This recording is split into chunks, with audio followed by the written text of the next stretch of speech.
Davidson Pedrosa, presidente do Instituto Oxigênio, CEO do Grupo Verde Gaia, e eu vim para falar um pouco hoje com vocês sobre a deliberação normativa do Copan 214.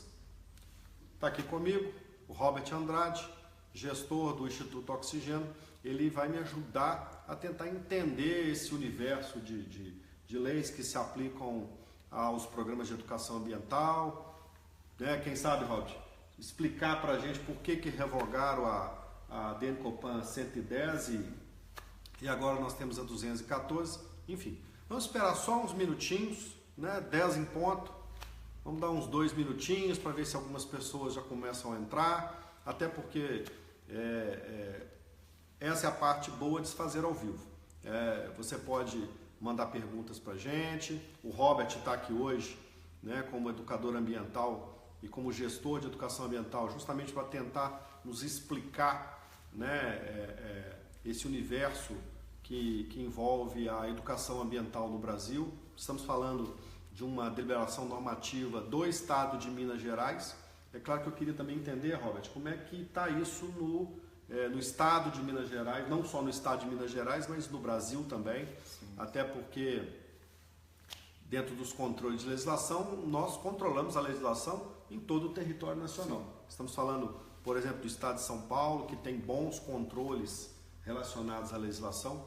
E só para lembrar, gente, por que a gente gosta de falar de lei? A Verde Gaia, a principal atividade da Verde Gaia é controle de legislação aplicável, né? Nós temos aí profissionais que passam o tempo todo captando requisitos, captando leis, né? Tanto de origem municipal, estadual, federal, tudo isso em tempo real, e a gente passa a comunicar aos nossos clientes, né, na melhor forma de cumprir a lei.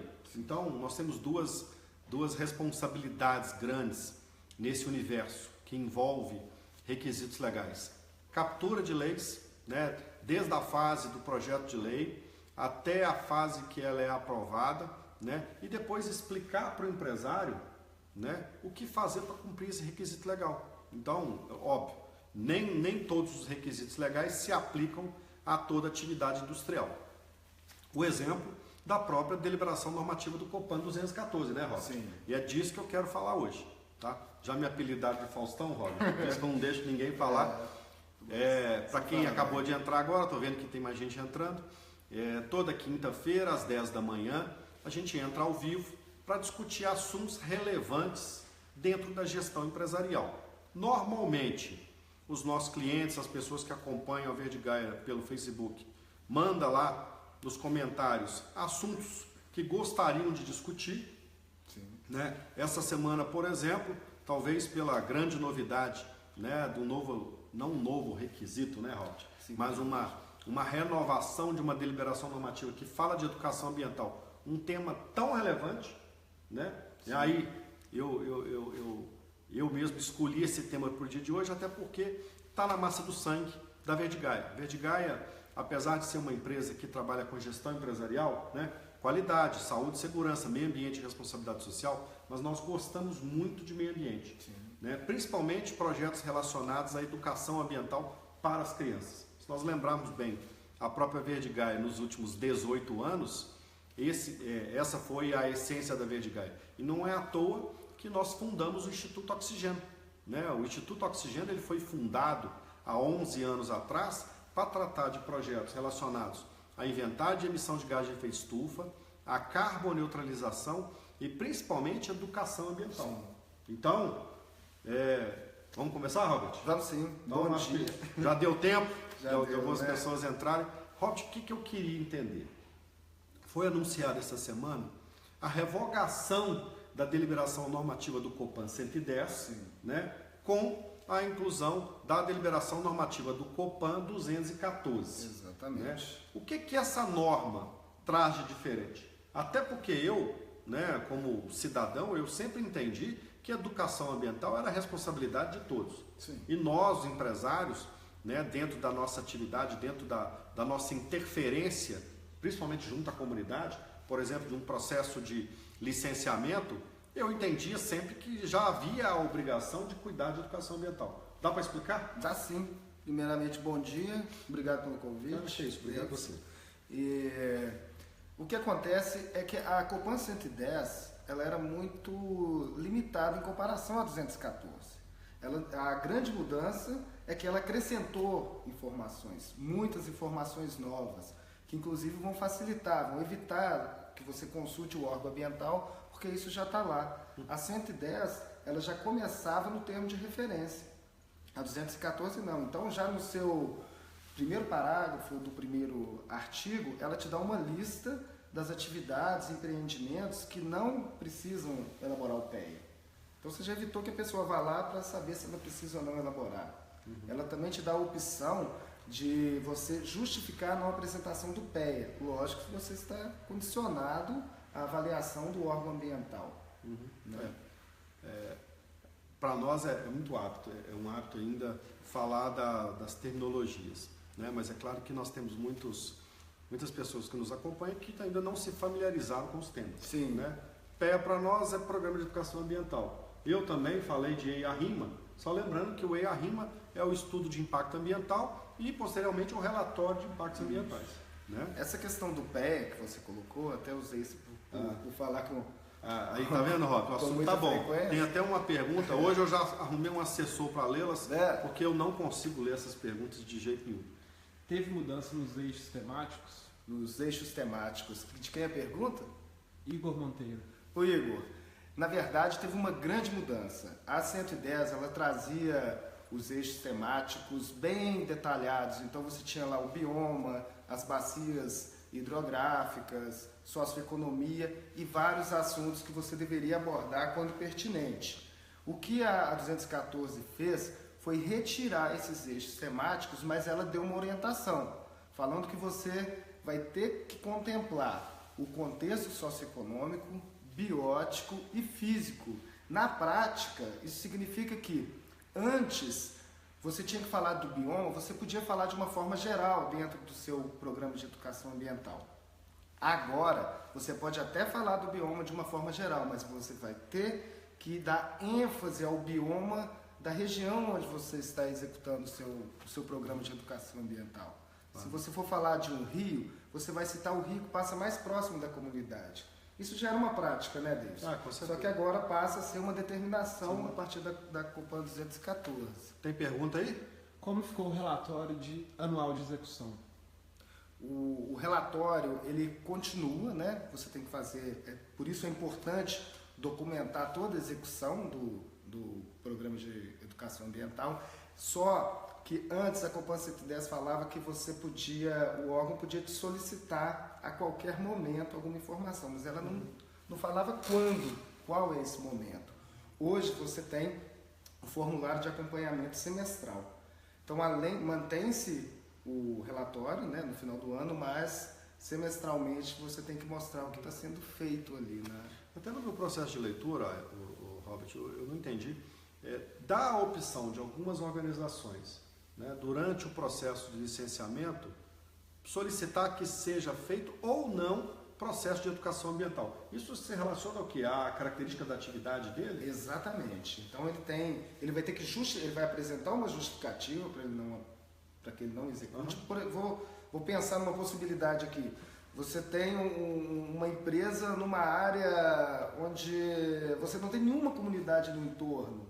De repente você não consegue ficar fora do PEA, mas você consegue fazer uma atividade só para os seus para o público interno. Até porque o processo de educação ambiental, ele se aplica a todos.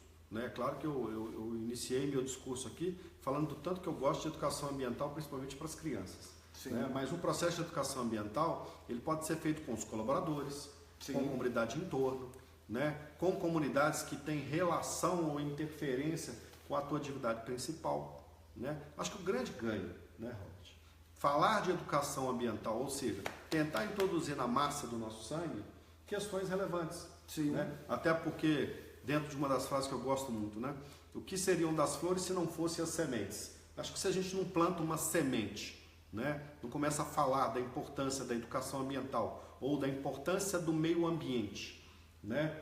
Dentro do nosso contexto, né? Que graça tem nós mantemos a nossa atividade? Até porque tem um fim. Sim, claro. Né?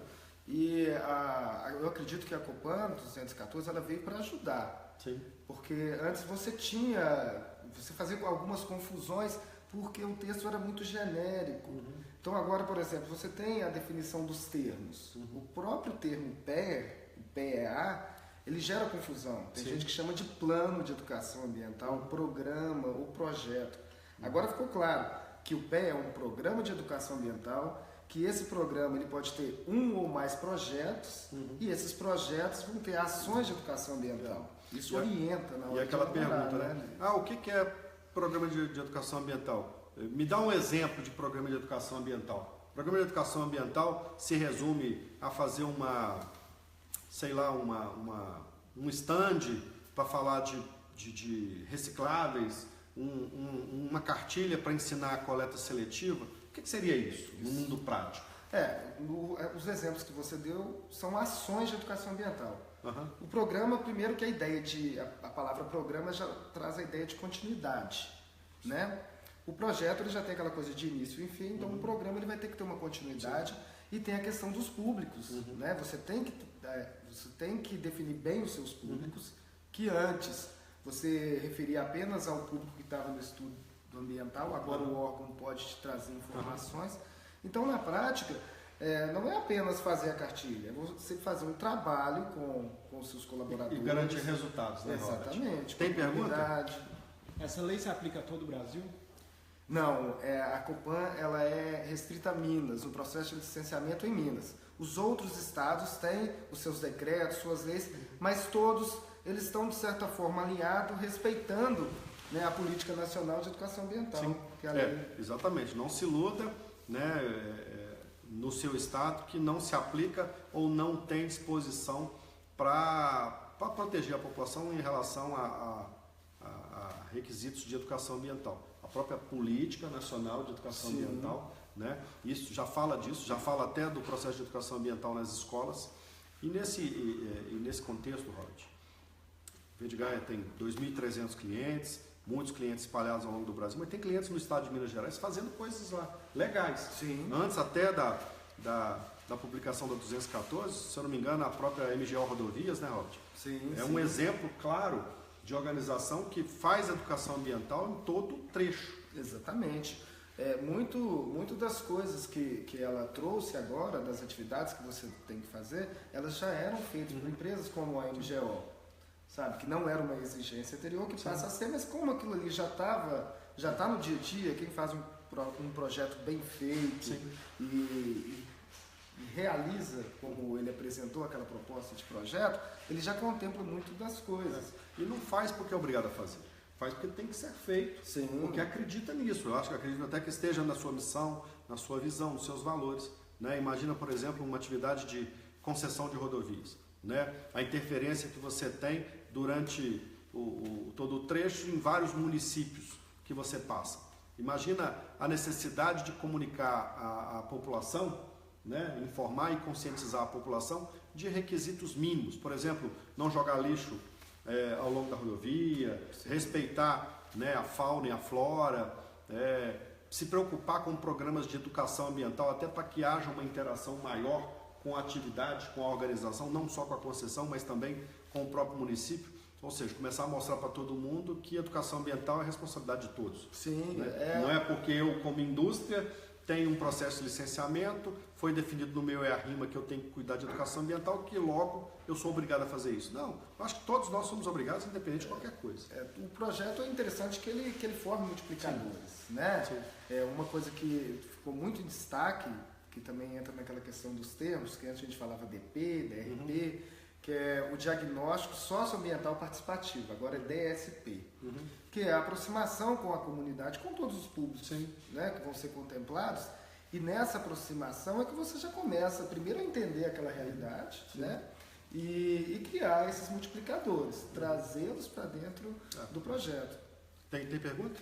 Existe prazo para o cumprimento?